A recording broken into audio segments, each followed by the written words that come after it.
महाभारत भारत का गौरवशाली इतिहास। हम कथा सुनाते पांडव सकल महान की। यह महाभारत है पुण्य कथा श्री भगवान की। जम्बू दीपे भरतखंडे आर्यावर्ते भारतवर्षे एक नगरी है विख्यात हस्तिनापुर नाम की। यह जन्मभूमि है पांडव सकल महान की। यह महाभारत है पुण्य कथा श्री भगवान की।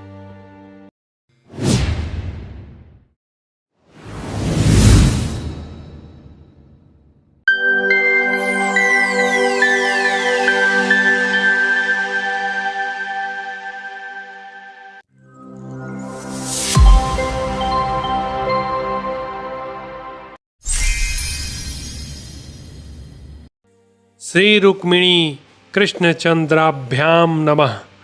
महाभारत भारत का गौरवशाली इतिहास। द्रोण पर्व।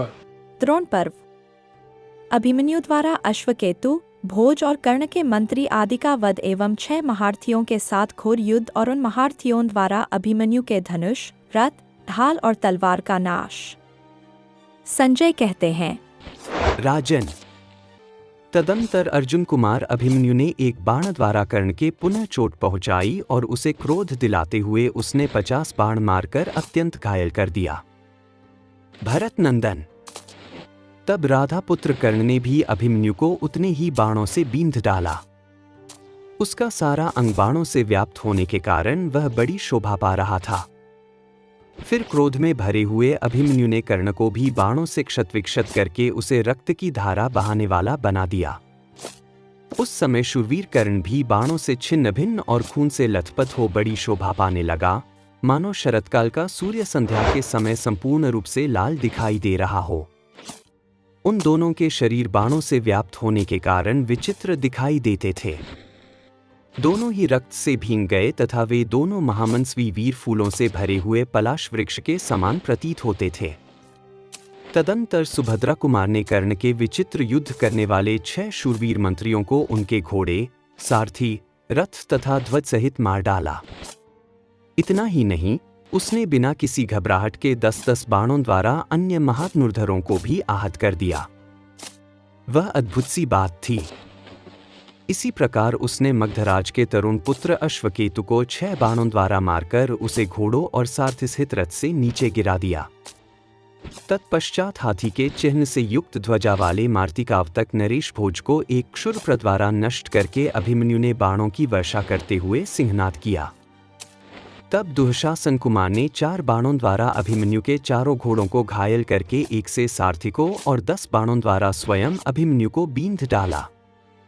यह देख अर्जुन कुमार ने क्रोध से लाल आंखें करके 7 बाणों द्वारा दुःशासन पुत्र को बींध डाला और उच्च स्वर से यह बात कही, अरे, तेरा पिता कायर की भांति युद्ध छोड़कर भाग गया है।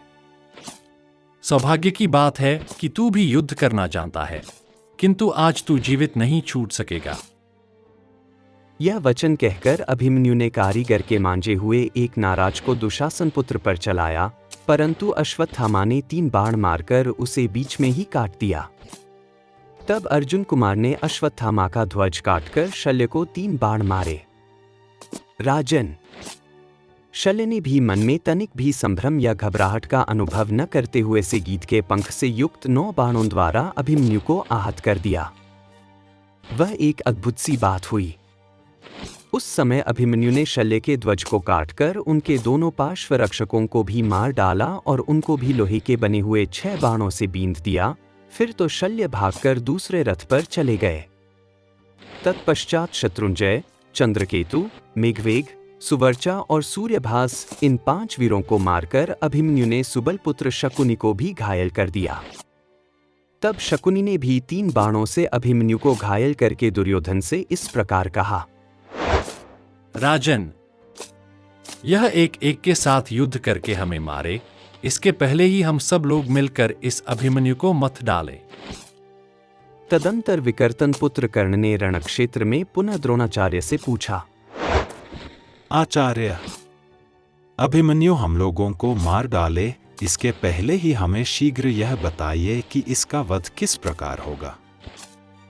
तब महाधनुर्धर द्रोणाचार्य ने उन सबसे कहा, देखो क्या इस कुमार अभिमन्यु में कहीं कोई दुर्बलता या छिद्र है। संपूर्ण दिशाओं में विचरते हुए अभिमन्यु में आज कोई छोटा सा भी छिद्र हो तो देखो। इस पुरुष सिंह पांडव पुत्र की शीघ्रता तो देखो। शीघ्रता पूर्वक बाणों का संधान करते और छोड़ते समय रथ के मार्गों में इसके धनुष का मंडल मात्र दिखाई देता है। शत्रुवीरों का संहार करने वाला सुभद्रा कुमार अभिमन्यु यद्यपि अपने बाणों द्वारा मेरे प्राणों को अत्यंत कष्ट दे रहा है, मुझे मूर्छित किए देता है, तथापि बारंबार मेरा हर्ष बढ़ा रहा है। रणक्षेत्र में विचरता हुआ सुभद्रा का यह पुत्र मुझे अत्यंत आनंदित कर रहा है। क्रोध में भरे हुए महारथी इसके छिद्र को नहीं देख पाते हैं। यह शीघ्रता पूर्वक हाथ चलाता हुआ अपने महान बाणों से संपूर्ण दिशाओं को व्याप्त कर रहा है। मैं युद्धस्थल में गांडीवधारी अर्जुन और इस अभिमन्यु में कोई अंतर नहीं देख पाता हूँ। तदंतर कर्ण ने अभिमन्यु के बाणों से आहत होकर पुनः द्रोणाचार्य से कहा, आचार्य, मैं अभिमन्यु के बाणों से पीड़ित होता हुआ भी केवल इसलिए यहाँ खड़ा हूँ कि युद्ध के मैदान में डटे रहना ही क्षत्रिय का धर्म है, अन्यथा मैं कभी का भाग गया होता। तेजस्वी कुमार अभिमन्यु के ये अत्यंत दारुण और अग्नि के समान तेजस्वी घोर बाण आज मेरे वक्षस्थल को विदीर्ण किए देते हैं।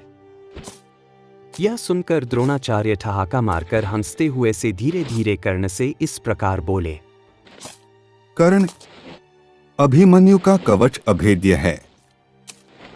यह तरुण वीर शीघ्रता पूर्वक पराक्रम प्रकट करने वाला है। मैंने इसके पिता को कवच धारण करने की विधि बताई है। शत्रु नगरी पर विजय पाने वाला यह वीर कुमार निश्चय ही वह सारी विधि जानता है, अतः इसका कवच तो अभेद्य ही है, परंतु मनोयोग पूर्वक चलाए हुए बाणों से इसके धनुष और प्रत्यंचा को काटा जा सकता है। साथ ही इसके घोड़ों की वागडोरों को, घोड़ों को तथा दोनों पार्श्वरक्षकों को भी नष्ट किया जा सकता है। महाधनुर्धर राधा पुत्र, यदि कर सको तो यही करो। अभिमन्यु को युद्ध से विमुख करके पीछे इसके ऊपर प्रहार करो। धनुष लिए रहने पर तो इसे संपूर्ण देवता और असुर भी जीत नहीं सकते। यदि तुम इसे परास्त करना चाहते हो तो इसके रथ और धनुष को नष्ट कर दो। आचार्य की यह बात सुनकर विकर्तन पुत्र कर्ण ने बड़ी उतावली के साथ अपने बाणों द्वारा शीघ्रता पूर्वक हाथ चलाते हुए अस्त्रों का प्रयोग करने वाले अभिमन्यु के धनुष को काट दिया। भोजवंशी कृतवर्मा ने उसके घोड़े मार डाले और कृपाचार्य ने दोनों पार्श्व रक्षकों का काम तमाम कर दिया। शेष महारथी धनुष कट जाने पर अभिमन्यु के ऊपर बाणों की वर्षा करने लगे। इस प्रकार शीघ्रता करने के अवसर पर शीघ्रता करने वाले 6 निर्दय महारथी एक रथहीन बालक पर बाणों की बौछार करने लगे। धनुष कट जाने और रथ नष्ट हो जाने पर तेजस्वी वीर अभिमन्यु अपने धर्म का पालन करते हुए ढाल और तलवार हाथ में लेकर आकाश में उछल पड़ा। अर्जुन कुमार अभिमन्यु कौशिक आदि मार्गों, पैतरों, द्वारा तथा शीघ्रकारिता और बल पराक्रम से पक्षीराज गरुड़ की भांति भूतल की अपेक्षा आकाश में ही अधिक विचरण करने लगा। सम्रांगण में छिद्र देखने वाले योद्धा जान पड़ता है यह मेरे ही ऊपर तलवार लिए टूटा पड़ता है, इस आशंका से ऊपर की ओर दृष्टि करके महाधनुर्धर अभिमन्यु को बींधने लगे।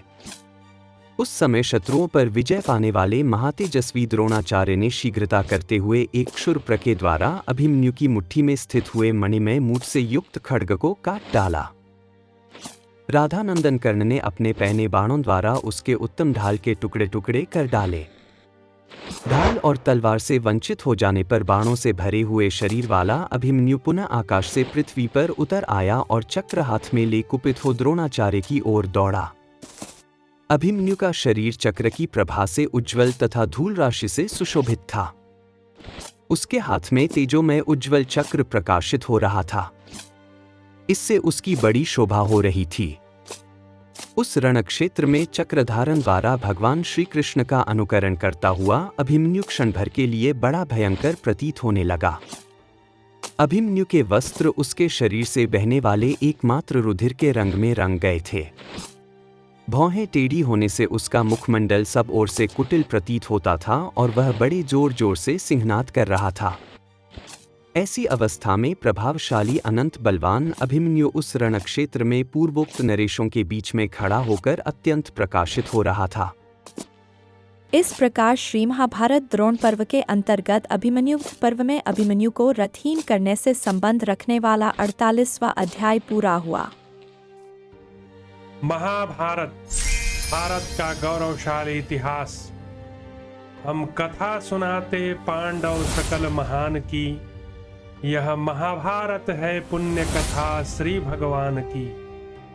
जम्बू दीपे भरतखंडे आर्यावर्ते भारतवर्षे, एक नगरी है विख्यात हस्तिनापुर नाम की। यह जन्म भूमि है पांडव सकल महान की, यह महाभारत है पुण्य कथा श्री भगवान की।